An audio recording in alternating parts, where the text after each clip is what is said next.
The chandeliers of Ashcombe Hall blazed with 100 candles, their light spilling across marble floors and the silk gowns of England's finest. It was the night of the Duke's homecoming, and every noble family within 30 miles had come to see him return from his years at the military academy.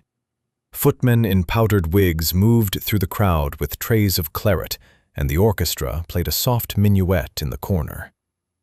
Clara Whitmore stood pressed against the far wall, a jug of wine trembling slightly in her hands.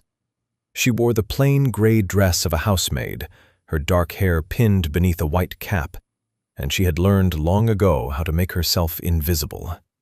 Invisibility, in this house, was the safest thing a girl could hope for. But tonight, invisibility would not save her. "You there, the one with the sour face." The voice cut across the room like a blade. Duchess Marianne stood at the center of the floor, resplendent in a gown of deep emerald, diamonds glittering at her throat. She was beautiful in the way that cold marble is beautiful, and her painted smile never once reached her eyes. She had ruled Ashcombe Hall with an iron will since her marriage, and she took particular delight in reminding the staff exactly where they belonged. Every head turned. Clara's stomach dropped. "Yes, you." Marianne beckoned with one gloved finger. "Come here, come. Do not keep our guests waiting." Clara set down the jug and crossed the vast floor on unsteady legs. The eyes of 100 aristocrats followed her, some amused, some indifferent, all of them so very far above her. She stopped and dropped into a low curtsy. "Your Grace, our guests are bored," the Duchess announced to the room, her voice ringing sweet and poisonous. "And I have promised them entertainment. This little creature has quite the voice. I have heard her humming her common little songs in the scullery." A ripple of laughter moved through the crowd.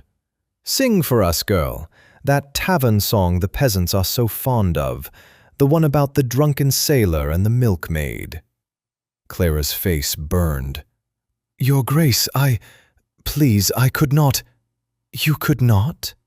Marianne's eyes narrowed, the smile turning to ice. "You forget yourself. You will sing, and you will sing now, or you will find yourself dismissed without a character reference by morning. Shall I count for you?" The room seemed to close in. Clara understood the threat perfectly. Without a reference, no respectable house would ever employ her again. She would be cast into the streets. She opened her mouth, but no sound came. Her throat had closed entirely. Somewhere near the punch table, a young lord snickered behind his glass. Marianne stepped closer, lowering her voice to a hiss that only Clara could hear. "You are nothing. You will always be nothing. Now sing, you wretched." "That is quite enough." The words did not come loudly, yet they silenced the entire ballroom. Every head turned toward the tall double doors, where a man stood framed in the golden light of the corridor. He wore the crimson dress uniform of a cavalry officer, the brass buttons gleaming, his dark hair swept back from a face that was strong and travel-worn. Duke Thomas Ashcombe had come home at last, and he had arrived to find his wife tormenting a servant before all of society. But it was not anger alone that carried him into the room. It was recognition. His eyes had found Clara's face, and they widened as though he had seen a ghost. The hard set of his jaw softened. He crossed the marble floor with long, purposeful strides, ignoring the guests who parted before him, ignoring the outstretched hands and murmured greetings. He ignored his own wife entirely. He stopped before the trembling maid. "Clara," he said softly, and the sound of her name on his lips made her heart stop. "Clara Whitmore, it is you."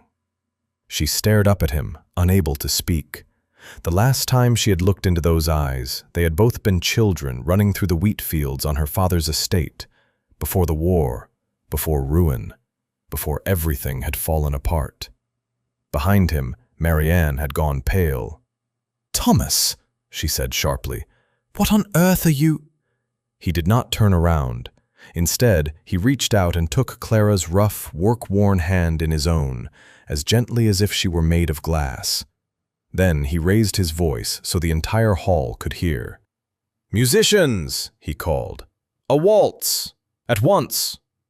The orchestra faltered, glancing toward the Duchess, then toward the master of the house. There could be only one answer. The strings swelled into a grand, sweeping waltz, and Thomas drew the astonished maid into the very center of the ballroom. "I do not know how to dance, Your Grace," Clara whispered, her cheeks wet. "Then follow me," he murmured, "as you always did." And there, beneath the blazing chandeliers, before the shocked and whispering flower of English nobility, the Duke danced with the maid, while his Duchess stood frozen at the edge of the floor, watching her carefully built world begin to crack. The candles had burned low by the time the last carriage rattled away down the gravel drive. The great hall stood empty now, the musicians dismissed, the wine glasses cleared. Only the faint smell of melted wax and spilled claret lingered in the air. Duke Thomas stood in his private study, still in his crimson uniform, a glass of untouched brandy on the desk beside him. A fire crackled in the hearth, throwing long shadows across the leather-bound books and the portrait of his late father that hung above the mantel. He was staring into the flames when the door flew open. Marianne swept in like a storm, her emerald gown rustling, her face no longer painted with that careful public smile. Here, in private, she let the mask fall entirely. "Have you lost your senses?" she demanded, slamming the door behind her. "Do you have any idea what you have done tonight? Every family of note in the county watched the Duke of Ashcombe dance with a scullery maid. By breakfast, the whole of England will be laughing at us." Thomas turned to face her slowly. "At us, Marianne, or at you?" "Do not play the fool with me." Her voice shook. "Lady Pembroke was watching. The Earl of Harrogate was watching. I have spent 3 years building our name in these circles, and you tore it to shreds in the space of one dance. For what? For some servant girl in a grey frock?" "Her name is Clara." He said it quietly, but there was iron beneath it. "And she is not some servant girl. Her father was Sir Edmund Whitmore. I grew up beside their estate. She and I were children together long before you and I ever met." Marianne's eyes flickered, a brief calculation quickly hidden. "Whitmore," she repeated. "The family that lost everything and crawled into the poorhouse. How very touching. And you would humiliate me before the entire county for the sake of an old childhood fancy." "I would not have to humiliate you," he said, "if you did not take such pleasure in humiliating those who cannot fight back. I stood in that doorway and watched you threaten to throw a frightened girl into the streets because she would not perform like a trained animal for your guests. That is who you have become in the years I was away." The Duchess drew herself up. "I am the mistress of this house." "You are the mistress of a house I never wished to share with you." The words dropped between them like a stone into still water. For a moment, neither spoke. The fire popped and hissed. "There," Thomas continued, his voice lower now, almost weary. "It is said at last. We have both been careful to leave it unspoken for 3 years, but I think we may as well be honest with one another now that the candles are out. Our marriage was never a matter of the heart, Marianne. It was an arrangement, made by your father and mine while I was still away at the academy. I received a letter one week informing me I was to be wed. I did not choose you. You did not choose me. 2 great families joined their fortunes, and we were the seals pressed upon the contract." Marianne's jaw tightened. She turned toward the window, her reflection pale against the dark glass. "You speak as though I do not know this," she said coldly. "As though I entered into it blind. I knew exactly what our union was. But a bargain is a bargain, Thomas. I have held up my end. I have run your household, entertained your guests, and borne the whispers of every woman who wondered why the young Duke never so much as looked at his own wife across the dinner table. And now you know why." She spun back to face him, and something in her expression had hardened into stone. "Yes," she said, "now I know. Your heart was never here at all. It was buried in a wheat field with a girl who now scrubs my floors."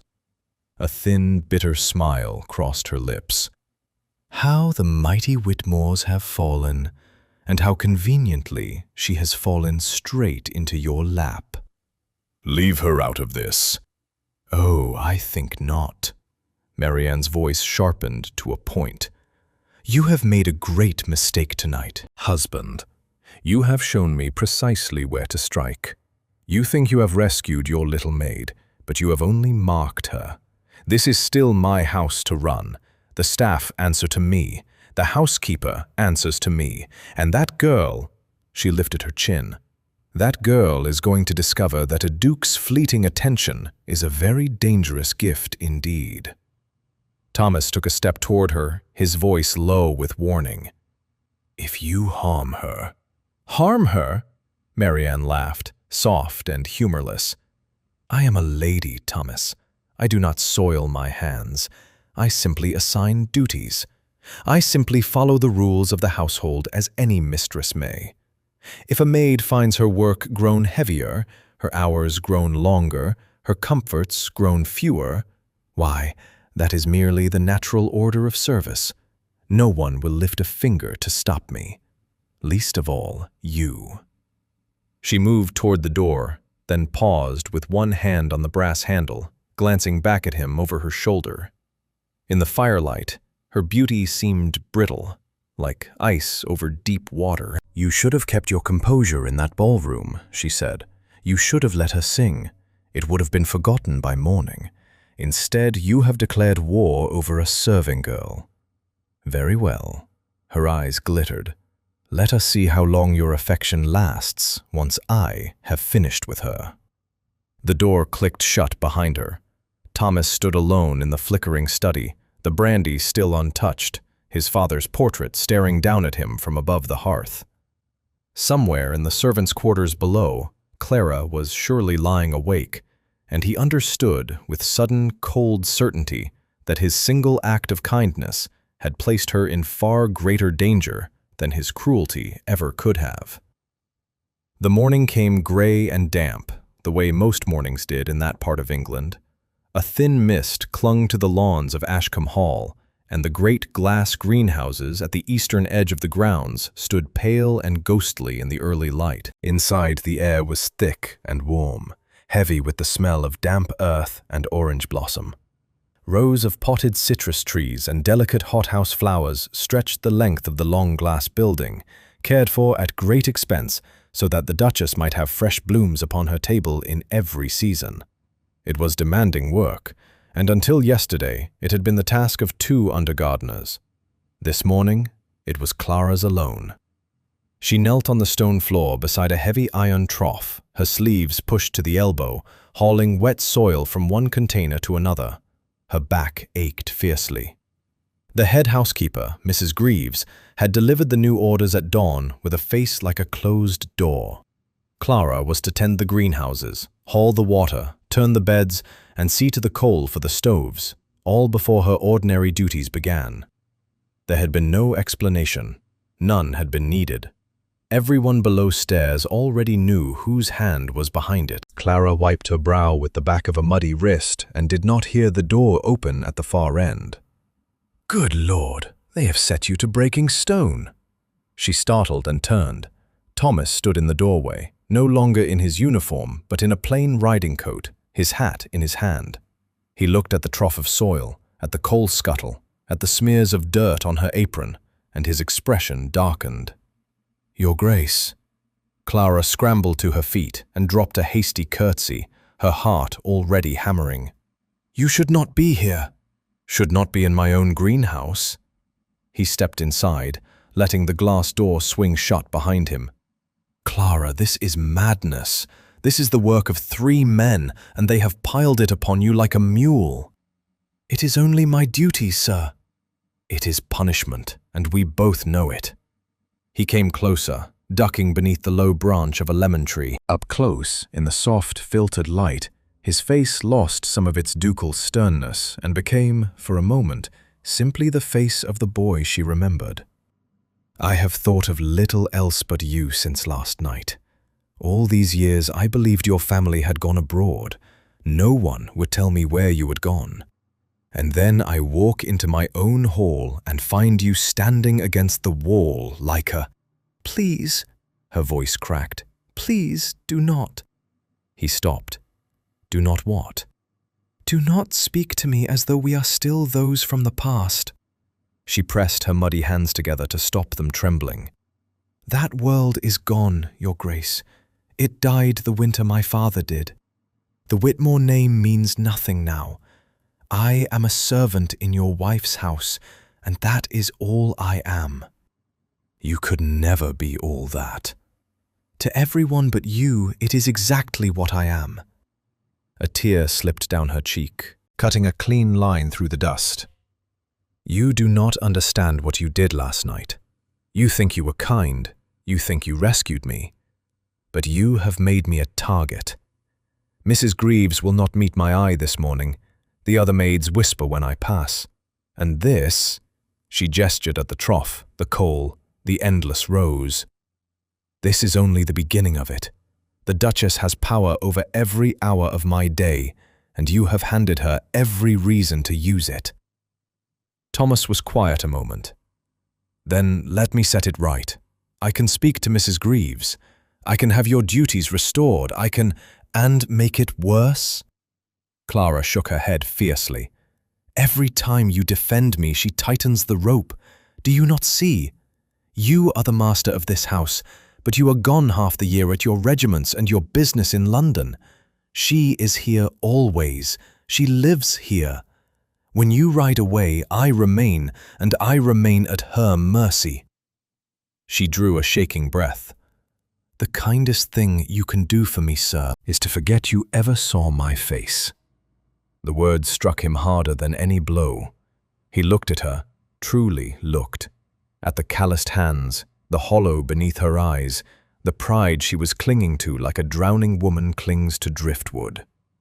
"You ask me to walk past you in the corridor," he said slowly, "and pretend I do not know you. I ask you to let me survive." For a long moment, the only sound was the drip of water from the trough and the distant coo of a wood pigeon on the glass roof. Thomas set his hat down upon a potting bench. "When we were small," he said, "you fell from the old oak by the mill pond and broke your wrist. Do you remember? Everyone said you would cry. You were 7 years old, and you did not shed a single tear. You told me tears were for people who had given up." He looked at her steadily. "I have watched you weep twice now in the span of a day, and I begin to wonder how long you have been carrying all of this entirely alone." Clara turned away so he would not see her face crumple. "I will not forget you," he continued, his voice low but certain. "I cannot, but I will not be reckless with your safety either. I ask only this: do not push me so far that I cannot help you at all. Let me find a way, a proper way, a lawful one, that cannot be undone the moment my back is turned." "There is no such way," she whispered. "There is always a way," he said. "I simply have not found it yet." He took up his hat, gave her one last look heavy with things unspoken, and stepped out into the grey morning, leaving Clara alone among the orange trees, more frightened of hope than she had ever been of despair. 2 days later, Clara was sent from the estate on foot. The Duchess required certain imported goods, French lace, Ceylon tea, a particular scented soap that could only be had from the merchant in the village of Netherfold, and rather than send a groom with the cart, Mrs. Greaves informed Clara that she was to walk the 4 miles there and 4 miles back and carry the parcels herself. It was another small cruelty dressed in the plain cloth of duty. Clara took her shawl, her basket, and the coin purse and set off down the long road without complaint. The morning was cold but clear.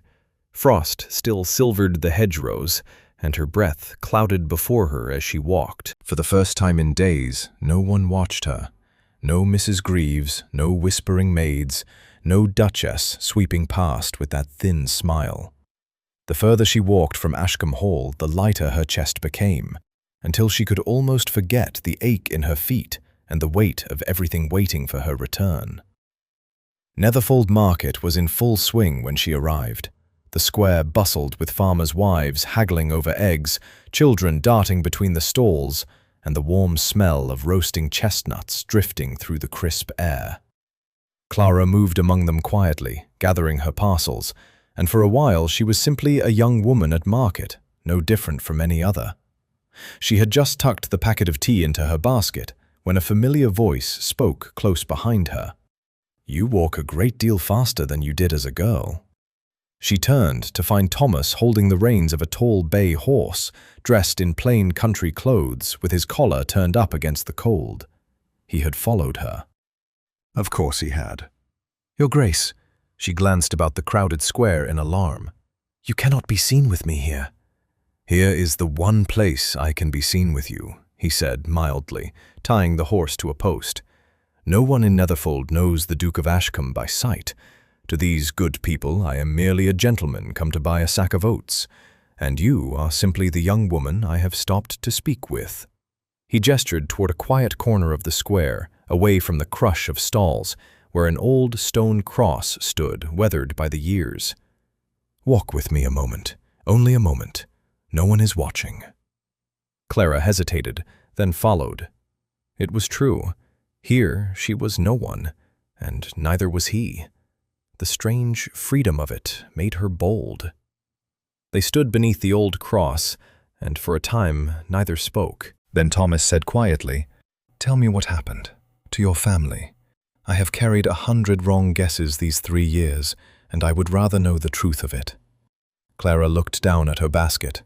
"It is a common enough story," she said. "When the war took so many men, it took the markets with them. My father had invested a great deal in shipping, cargo that never came home. 2 vessels lost in a single season. He borrowed against the estate to cover the losses, believing the next year would set things right." She swallowed. It did not. The creditors came the winter I turned 17. We sold the horses first, then the furniture, then the land itself. My father did not survive the shame of it.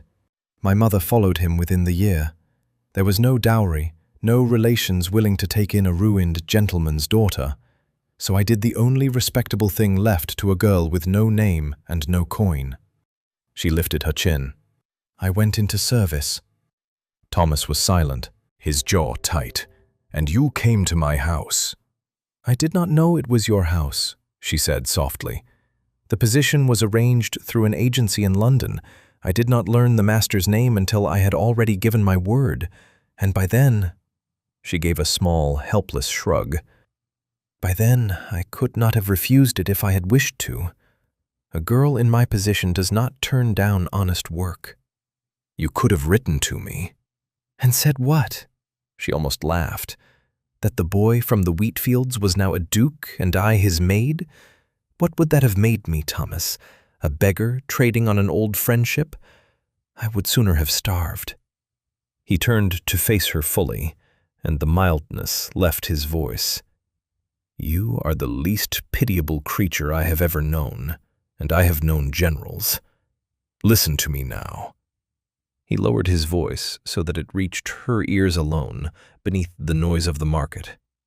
"I have been thinking of nothing else.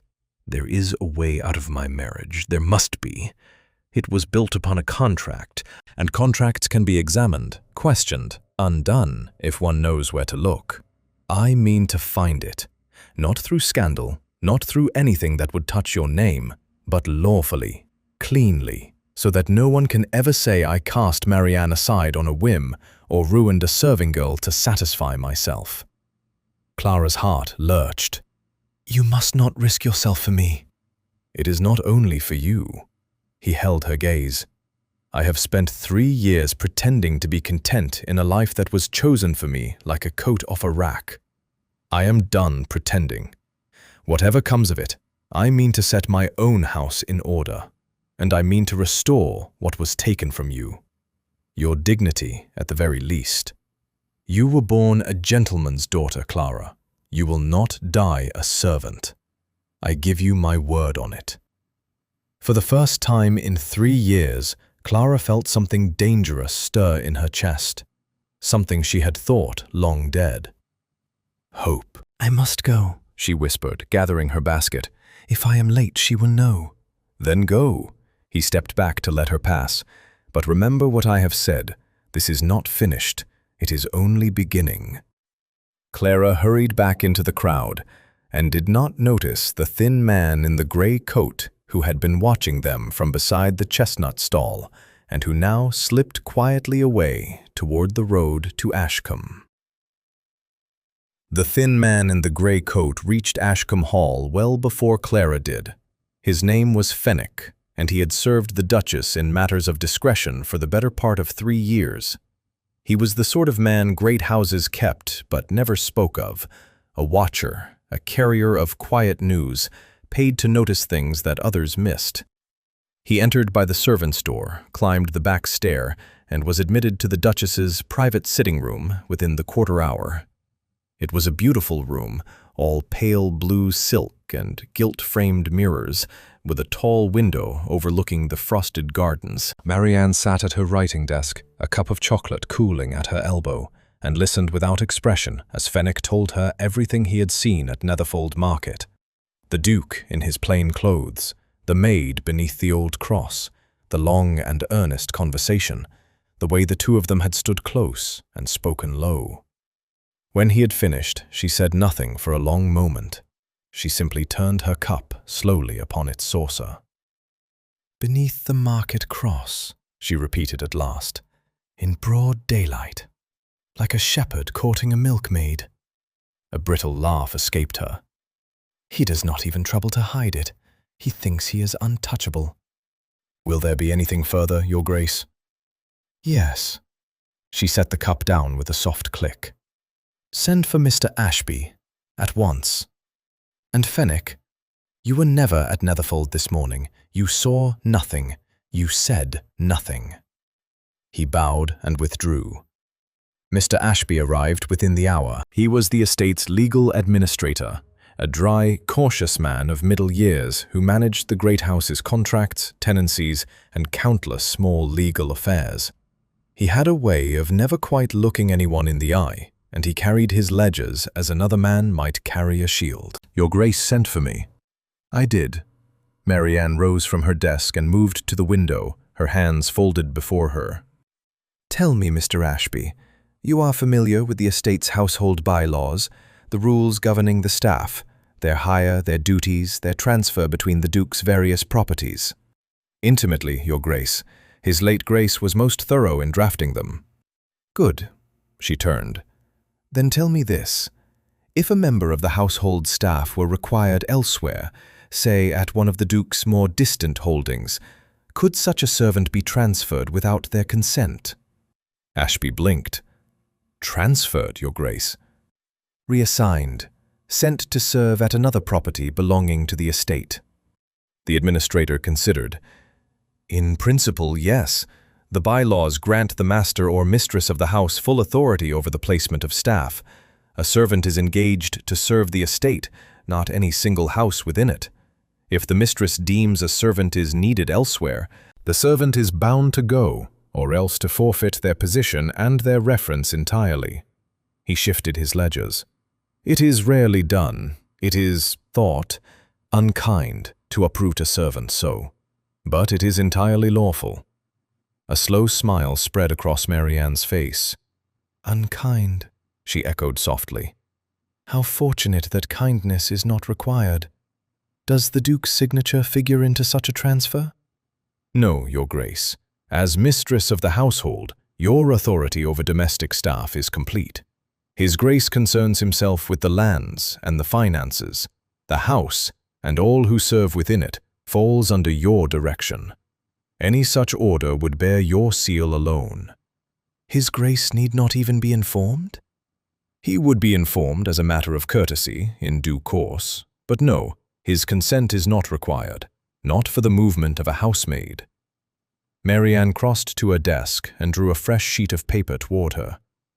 Then draft me an order of transfer. Mr. Ashby, this very hour. There is a woolen mill among the northern holdings, is there not? Near Blackmore, some 4 days' journey by carriage. Ashby hesitated.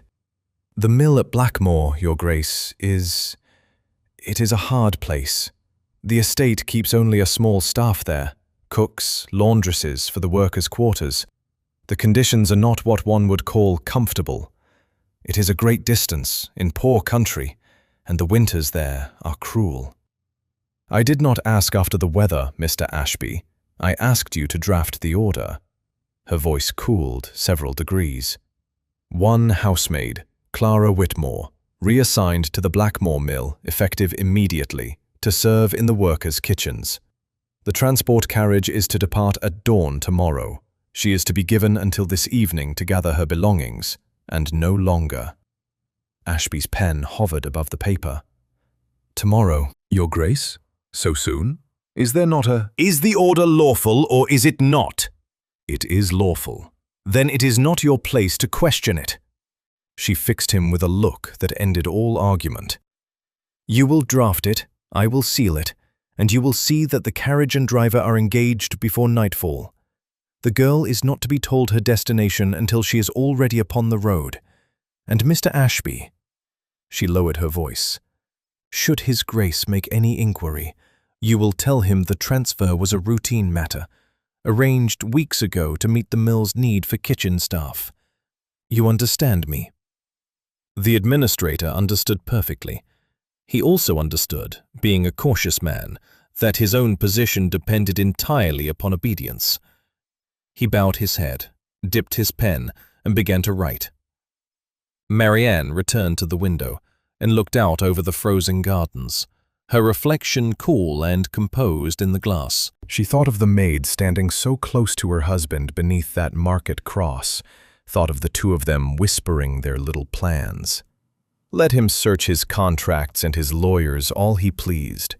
By the time Thomas rose tomorrow morning, the girl would already be miles down the northern road, bound for a place so remote and so grim that even a duke's affection would surely wither before it could reach her. She had not soiled her hands, she had not raised her voice, she had simply signed her name. And that, she thought with quiet satisfaction, was the true power of a lady. Clara was woken before dawn. A single candle, a knock at the door of the cramped attic room she shared with two other maids, and Mrs. Greaves standing in the doorway with a folded paper in her hand and an expression Clara could not read. It might have been pity. It might have been nothing at all. Get up and dress, the housekeeper said quietly. Pack your things, all of them. You are leaving. Clara sat up, her heart already pounding. Leaving? Leaving for where? You are being transferred. Orders of the Duchess. Mrs. Greaves would not meet her eyes. The carriage waits in the yard. You have a quarter hour. I would not keep it waiting if I were you. But my position here, the Duke, does he know? It is not our place to ask what the Duke knows. The older woman's voice softened, just slightly. Dress warmly, girl. Wherever they are sending you, it will be cold. And she was gone. Clara dressed with shaking hands. Her whole life fit into one small trunk and a cloth-wrapped bundle. 2 dresses, a Bible, a comb, and a single pressed cornflower from a summer she could barely remember. She carried it all down the back stair in the gray half-light, out into the freezing yard, where a covered carriage stood waiting, with a driver hunched upon the box and 2 dark horses stamping in the cold. No one came to see her off. She climbed inside, the door was shut, and with a lurch and a rattle of wheels over cobblestones, Ashcombe Hall began to slip away behind her. She did not weep. She had promised herself, long ago, that tears were for people who had given up. But as the great house shrank into the mist, she pressed the pressed cornflower to her lips and thought that she had never in her life felt so utterly alone. She did not even know where they were taking her. The driver had not spoken a word. The carriage rolled on through the waking countryside, past frost-white fields and sleeping villages, until it reached the wide, desolate crossroads that marked the northern edge of the duchy, the place where 4 roads met beneath a lone and leafless elm, and the land beyond gave way to open moor. The driver slowed the horses to make the turn, and then, over the sound of the wheels, came another sound. Hoofbeats, fast and drawing closer. "Halt! Halt the carriage!" Clara's head snapped up. She knew that voice. The driver hauled on the reins. The carriage shuddered to a stop, the horses tossing their heads. Through the small window, Clara saw a rider come thundering up the road behind them, cloak streaming, his horse lathered and blowing hard. Thomas. He wheeled his mount alongside the carriage and swung down before it had fully stopped, striding to the driver's box with fury in every line of him. "By whose order is this carriage traveling?" The driver went pale. "The Duchess's order, Your Grace. A transfer. Sealed and lawful, I was told." "Show me." With trembling hands, the driver produced the folded paper. Thomas snatched it, broke the seal, and read it in the growing light. Clara watched his face darken with every line. When he had finished, he crushed the paper in his fist. "Blackmore," he said, half to himself. "She was sending you to Blackmore." He looked up at Clara through the carriage window, and the anger in his eyes gave way to something rawer. "An hour. I found the order not 1 hour ago, entirely by chance. Ashby left it upon his desk and I saw your name. If I had risen 10 minutes later, you would have been gone, and I would never have known where." Clara pushed open the carriage door, hardly daring to breathe. "You came." "I will always come." He turned to the driver, and his voice rang with the full weight of his authority. "Hear me. I am the Duke of Ashcombe, master of this estate and every soul who serves it. This transfer is revoked. Here, now, upon this road, the order is void." He held up the crushed paper, then let it fall into the mud. "You will turn this carriage about and return it empty to the hall. You will tell no one you saw me, and you will tell my wife, if she asks, that the maid was collected from the road by the master of the house. Do you understand me?" The driver, wide-eyed, nodded frantically. "Yes, Your Grace, perfectly, Your Grace." Thomas reached up and helped Clara down from the carriage, then lifted her small trunk himself. She stood in the road, clutching her bundle, staring at him as the carriage rattled away back the way it had come, until it was swallowed by the mist, and they were alone at the empty crossroads beneath the bare elm. "She can do this," Clara said faintly. "That is what you do not understand. She has the right, the bylaws, the household. It is all hers to command. You have stopped her today, but tomorrow she will find another order, another paper, another remote and terrible place. She will never stop, not while she is Duchess." Thomas set down the trunk and took her cold hands in both of his. "Then I will take away the one thing she is counting on," he said. "Her right to command anything at all." His jaw set. "I told you there was a lawful way out, and I meant it. I have a solicitor waiting, and an idea of where to look, but you cannot remain at the hall while I search, not for a single night more, so you will not." He glanced toward the western road, the one that ran down toward the sea. "There is a place I can take you, somewhere she cannot reach, somewhere no order of hers holds any weight at all." Clara looked up at him, exhausted and frozen, and utterly at the end of herself. "Why?" she whispered. "Why would you risk everything for a maid?" Thomas helped her up onto his horse before answering. "Because," he said, swinging up behind her and turning the animal toward the sea, "you were never a maid to me, not for one single moment."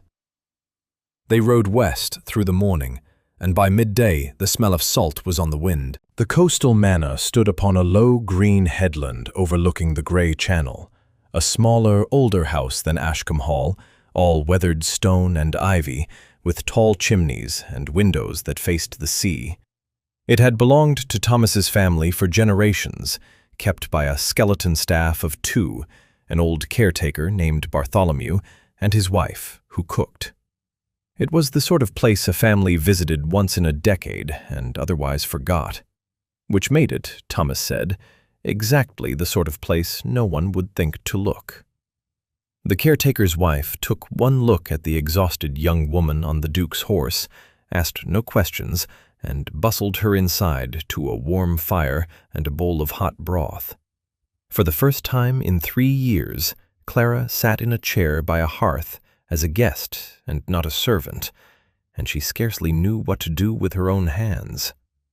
Thomas did not stay to rest. He had sent word ahead by a fast rider the night before, and by the time they arrived, his solicitor was already there, a sharp, spectacled man named Mr. Pennant, who had served the Ashcombe family with unshakable discretion for 20 years. The 2 men shut themselves away in the old muniment room, where the family's records had been stored since before Thomas's grandfather was born. It was a low, dim chamber, lined floor to ceiling with shelves, and every shelf groaned under boxes of deeds, ledgers, marriage settlements, and yellowing correspondence tied with faded ribbon. The air smelled of dust and old leather. A single high window let in a shaft of pale sea light. "Somewhere in this room," Thomas said, shrugging off his coat, "is the settlement that bound me to Marianne. My father arranged it. I want every page of it, and I want to know how it may be undone." Mr. Pennant was already reaching for a ledger. "A marriage settlement is a difficult thing to unmake, Your Grace. The Church does not grant separations lightly, and the courts still less so. If we are to find a lawful path, it will not be in the marriage itself. It will be in the terms surrounding the marriage, the property, the money, the conditions your late father set down. Men of his generation rarely bound 2 families together without a great many strings attached." He peered over his spectacles. "Do you know what your father received in exchange for the match?" "I never troubled to ask," Thomas admitted. "I was a young officer. I signed where I was told to sign. I assumed it was only a joining of names." "It is never only names," Pennant said grimly. "Let us find out what it truly was." They worked through the afternoon. The light in the high window turned from pale gold to the deep amber of late day, and still they searched, box after box, ledger after ledger. Bartholomew brought candles. The floor became littered with untied bundles of paper. Thomas grew restless, pacing the narrow room, until at last Pennant went very still over an ancient, water-stained folio. "Your Grace." The solicitor's voice had changed. "Come and look at this." Thomas crossed to him at once. Pennant had spread open the original marriage settlement, page upon page of dense, old-fashioned legal script bearing his father's seal and the seal of Marianne's father, the late Baron Crane. But it was not the marriage clauses that held the solicitor's attention. It was a lengthy passage near the very end. "Your father was no fool," Pennant said, tracing the line with one finger. "He did not simply give his son to the Crane family. He joined estates, but he protected himself. Read here." He tapped the page. "Baron Crane's lands adjoined your father's northern holdings. As part of the settlement, the 2 properties were placed under a joint deed of trust, held in common by both families, to be managed together, with the income divided by an agreed share each year. It was meant to bind the 2 houses' fortunes so tightly that neither could ever abandon the other." "I fail to see how that helps me," Thomas said. "If our fortunes are bound together, that is a chain, not a key." "Ah," Pennant looked up, and there was the ghost of a smile behind his spectacles. "But every chain has a clause that may break it. Read the condition your father set. The joint deed holds, the marriage holds, only so long as both families manage the trust faithfully and honestly, rendering true accounts each and every year. Should either family be found to have mismanaged the trust, concealed its income, or drawn from it dishonestly, the entire settlement is voided. The joint deed dissolves. The estates separate. and any obligation arising from the settlement, including the marriage bound to it, falls away with it. He removed his spectacles. Your father built a door, Your Grace. He simply hoped no one would ever need to walk through it. Thomas stared at the page. And has the Crane family managed the trust honestly? That, said Pennant, is the question I would very much like to examine. Because in 20 years of handling your family's affairs, I have never once seen the Crane share of the Northern accounts rendered in full. Every year the figures arrive late, incomplete, and difficult to reconcile. I always assumed carelessness. His eyes gleamed. But if it is not carelessness, if the Cranes have been quietly drawing from a trust that was never wholly theirs to draw from, then Baron Crane's family has been violating the terms of this settlement for years, and if that can be proven, then the settlement is void, Thomas finished slowly.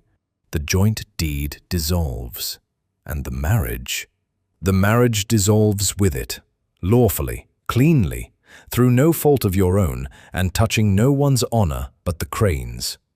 Pennant sat back. It would take proof, Your Grace, ledgers, accounts, a comparison of what was owed against what was rendered. But if your suspicion is what I believe it to be, then your wife's family has handed you the very key you have been searching for. Thomas looked toward the window, toward the darkening sea, and thought of Clara sitting by the fire below. Then we prove it, he said quietly. Every page, whatever it takes. Mr. Pennant departed at first light, riding hard for London with a letter of authority in his saddlebag, to examine the Northern Trust accounts held by the estate's bankers. Thomas remained behind at the coastal manor, and for 2 days he and Clara existed in a strange, quiet peace, as though the rest of the world had forgotten them entirely. On the 3rd evening, a rider came up the headland road with a sealed packet. Thomas read it standing in the hall, and when he had finished, he went to find Clara in the gardens. The manor gardens sloped gently toward the cliff's edge, a wild and beautiful tangle of late roses, salt-hardy lavender, and grasses that bent in the sea wind. The sun was setting over the water, spilling gold and rose across the waves, and Clara stood at the low stone wall at the garden's edge, her shawl wrapped close, watching the light fade. She had color in her cheeks again. The hollows beneath her eyes had begun to fill. She looked, Thomas thought as he crossed the grass toward her, more like the girl he remembered with every passing day. "Pennant has written," he said. She turned, and something in his face made her breath catch. "And?" "It is as he suspected. Worse than he suspected." Thomas came to stand beside her at the wall. "For 11 years, the Crane family has been drawing from the joint trust, my father's northern holding, held in common between our families. Small sums at first, larger ones of late. Marianne's father began it before his death, and her elder brother has continued it since. They concealed it in false accounts, rendered late and incomplete every single year so that no one would look too closely." He drew a slow breath. "Pennant has the proof. Signed ledgers, bank records. The bankers themselves confirmed the withdrawals. It is beyond any doubt." Clara's hand tightened on her shawl. "What does it mean?" "It means my father's condition has been broken." He turned to face her fully, and the sea wind pulled at his dark hair. "The settlement that bound me to Marianne holds only so long as both families manage that trust honestly. They have not. They have stolen from it for over a decade. And so, under the very terms my own father set down, the settlement is void. The joint deed dissolves. The marriage falls away with it, lawfully, and through no fault I need ever answer for." He said it quietly, almost with disbelief. "I am free, Clara. Or I shall be, the moment I present this to her." For a long moment Clara said nothing. The waves broke against the rocks far below. "You could restore it," she said at last. "If you wished. You could go to a family, keep the matter quiet, have them repay what they took. You could hold your marriage together and preserve every alliance and every friendship you have ever built. No one need ever know." She looked up at him, her eyes searching. It would be the safer path, the wiser one. You would keep your standing, your comfort, your good name in every drawing room in England. I would. Then why do you not? Thomas was quiet a moment. Then he reached out and gently turned her hand over in his, tracing the calluses that servitude had left upon her palm. The marks of the greenhouse, the coal scuttle, the 4-mile road to Netherfold. When I was away at the academy, he said, I used to lie awake and think of the fields behind your father's house, the way you would race me to the mill pond and win every time, and pretend you would let me catch up. I told myself it was only a boy's foolishness, that I would grow out of it, marry as my father wished, and forget. And I did marry. But I never forgot, not one single day. He closed his hand around hers. I have spent 3 years living a life someone else chose for me, in a house I did not want, beside a woman who never wished to be there any more than I did. I will not choose the safe path and go back to that. Not now. Not when the door has finally opened. He held her gaze. I would rather lose every drawing room in England than lose you a second time. Clara's composure, held together for 3 long years by nothing but stubborn pride, finally broke. But this time the tears that came were not tears of despair. I stopped letting myself hope, she whispered. It is safer when you have nothing to expect nothing. I taught myself not to want. And then you walked through those ballroom doors and ruined all of it.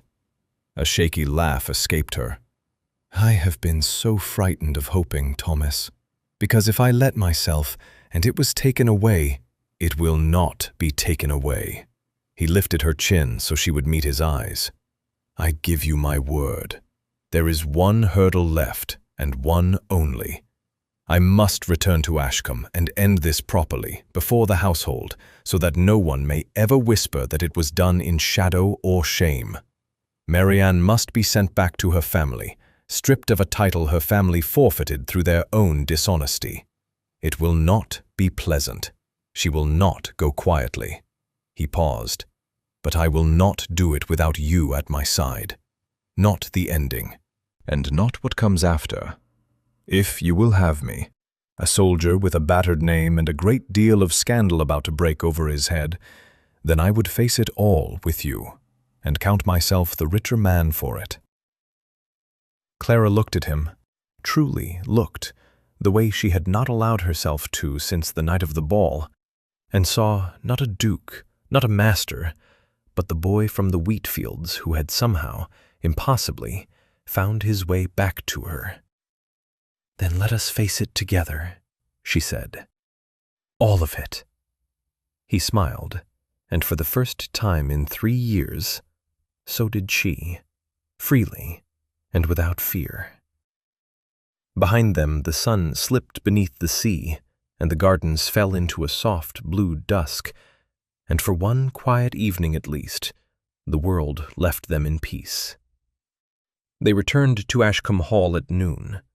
Word travels fast in a great house, and by the time Thomas rode through the iron gates with Clara beside him and Mr. Pennant a length behind, the courtyard had already begun to fill. The household staff gathered along the edges, footmen and grooms, kitchen girls and gardeners, Mrs. Greaves among them with her hands folded tight at her waist. A handful of neighboring gentry, drawn by rumor and curiosity, stood upon the great stone steps. And there, at the top of those steps, in a gown of icy blue, stood Duchess Marianne. She had heard, of course. She had heard everything. Her face was composed, but her knuckles were white where they gripped the balustrade.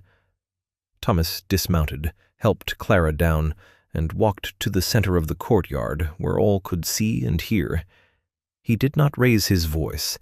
He did not need to. 3 years ago, he began, I was married by arrangement to the daughter of Baron Crane. It was a joining of 2 families and 2 fortunes, as such things often are. I signed the settlement my father laid before me, and I did not read it closely, for I trusted that all was as it should be. He paused. I was wrong to trust so easily. But my late father, it seems, was wiser than I. He built a condition into that settlement, one I discovered only this week. Marianne descended a single step, her voice sharp and carrying. "Thomas, whatever this is, you will not air it before the servants like a common—" "The condition was this," he continued, as though she had not spoken. "The two families' fortunes were bound together in a joint trust, held in common, to be managed honestly by both. Should either family be found to have stolen from that trust, concealed its income, or drawn from it dishonestly, the entire settlement, and the marriage bound to it, would be rendered void." He turned toward Mr. Pennant, who stepped forward and produced a leather folio thick with papers. "For 11 years, the Crane family has drawn secretly from that trust, false accounts, concealed withdrawals, begun by your late father, Marianne, and continued by your brother to this very year. The proof is here, signed, witnessed, and confirmed by the bankers themselves." A murmur ran through the gathered crowd. Marianne had gone very pale. "That is a lie," she said, but there was no strength in it. "It is not, Your Grace," Mr. Pennant said quietly.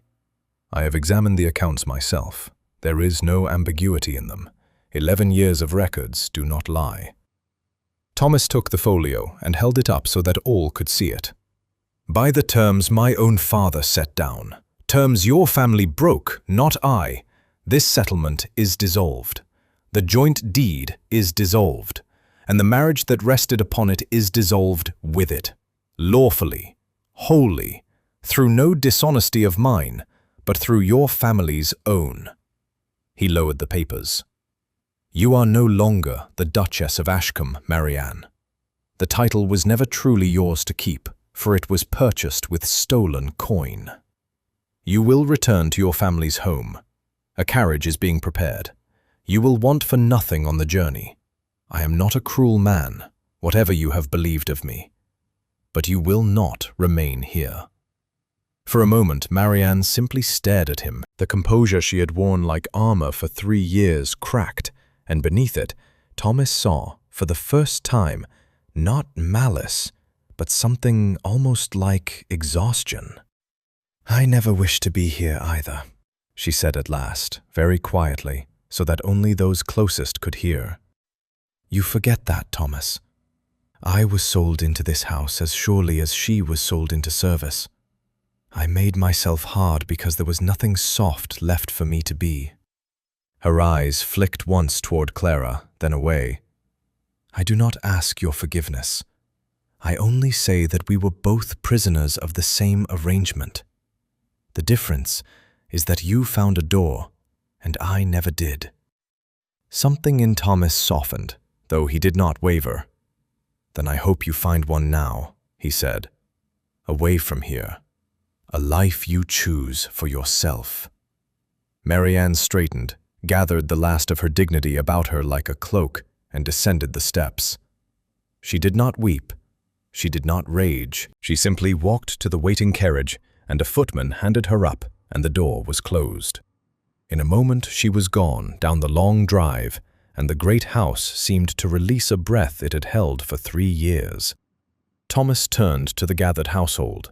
The staff who had watched Clara humiliated in the ballroom now watched their master cross the courtyard toward her.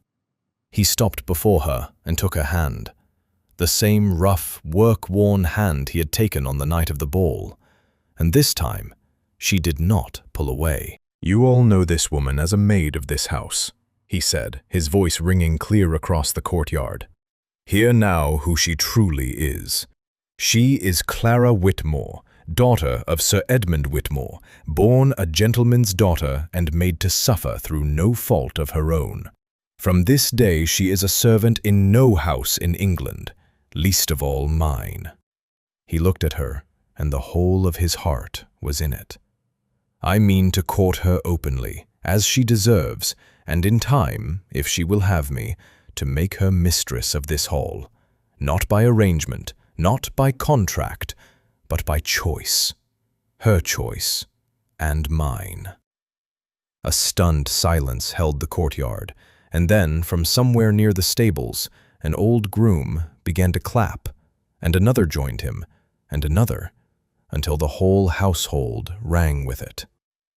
Clara stood in the middle of the sunlit courtyard, where she had once stood trembling against a wall, and she did not lower her eyes, and she did not make herself small. She looked up at the man beside her, at the great house before her, at the servants who had once whispered and now cheered, and she understood at last that the girl who raced him to the mill pond had never truly been lost. She had only been waiting to come home.